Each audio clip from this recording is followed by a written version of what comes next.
What is up, guys? I'm TNTReviews, creator of TNT Films Entertainment. Ah yes, the PlayStation. What a timeless console. It was created by Sony after a failed attempt at making a CD-ROM add-on for the SNES. And since then, they released some amazing and iconic games over the years. I'm more of an Xbox and Nintendo fan, but I still play some PlayStation stuff every now and then. Hell, I even got the PS5 as a surprise Christmas gift last year.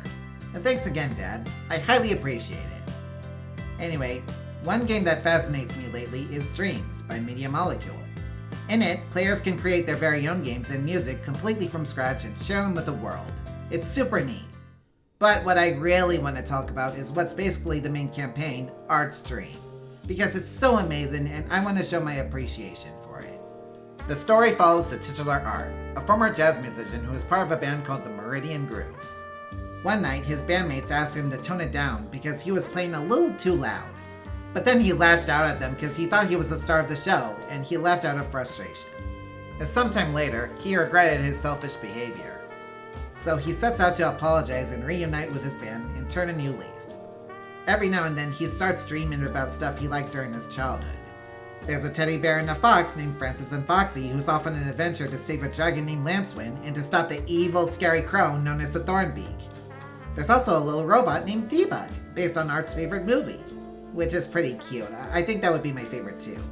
Who goes off to find his other friends, LED and Rooter, to help the two heroes on their journey. I've been wanting to talk about this game for a long time because a friend of mine streamed it for its 1-year anniversary a while back. I tuned in to watch and I was just so amazed and intrigued by what I saw. And now, I've never been more happier to actually play and review it. There's so many things I love about this game. There's a mood, tone, and atmosphere. Seriously, you really get settled in once you start it up. But what I like most of all is the concept. I think it's so creative that you get to see and play through Art's dreams and how they basically relate to different parts of his mind. It's like you're exploring through his subconscious in a way. It's so cool. I also like the different styles of gameplay too.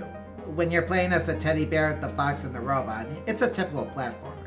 But in the real world, it becomes a point-and-click adventure, almost like Telltale game style, where you can choose what Art says and does next. And that's a nice touch. And speaking of Art, I honestly do like him as a character. I appreciate that the story is him regretting his past actions and wanting to make amends with his bandmates. Because I get it, we all make mistakes in the heat of passion, and being part of a show or a band can get to your head at times. It's just nice seeing good character development like this. Also, he kinda reminds me of Joe Garner from Soul. Maybe it's because they're both jazz musicians and such. They look pretty similar design-wise. The same goes for his friend Layla. Whenever I see her silhouette, I can't help but notice that she looks a little similar to Natasha Patel from Rocky and Bullwinkle. Perhaps it's the same hairstyle. I don't know. There's also a blue guy named Hector who follows Art everywhere he goes. You first see him as a train conductor, and later he's shown as a bouncer at a club. By the end though, he literally becomes his inner demon, telling him shit like, "Oh, you're no good! You suck at life! The whole band's better off without you!" And Art's like, "No, you're wrong!" You see, Hector and the Thornbeak both represent his negative thoughts, and the whole thing is a metaphor for him trying to get over them so he can think more positively moving forward. I think that's a good message. You know what else is good? It's definitely the music. The song they play at the end is fantastic. It's a cover version of Time Moves Slow by Bad Bad Not Good, and it sounds so beautiful and soothing. It's highly worth listening to. Hector also has a few songs of his own as well, and they're pretty fun and catchy. That password rap though, bro, I think that's the best one out of all of them. Seriously, I can listen to that for hours. So you're probably thinking, that's cool and all, but is there something you don't like about this game? No, I don't think so. I can't really think of anything that's bad about it. Well, except possibly the controls. There's nothing wrong with them per se. In fact, it's a perfect combination of both traditional and motion controls. And there's just one small thing I thought was a little weird about them.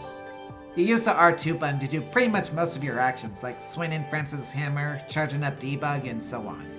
And you use the right control stick to aim and shoot endlessly. I think it's a little odd considering you don't really use any of the other buttons except X, which is for jumping. But anyway, that's literally my only gripe with it. It doesn't affect the game or my feelings towards it in any way. No, it's just the one thing I thought was a little off. I'm still very impressed with how well made it is. In conclusion, Art's Dream is a masterpiece that I absolutely recommend checking out. It has a good story, some great characters, a creative concept, a nice message and metaphor, and some wonderful music. I've gone on about it long enough. Go play it if you haven't already. Until then, I'm TNTReviews, and I'll see you in the next video.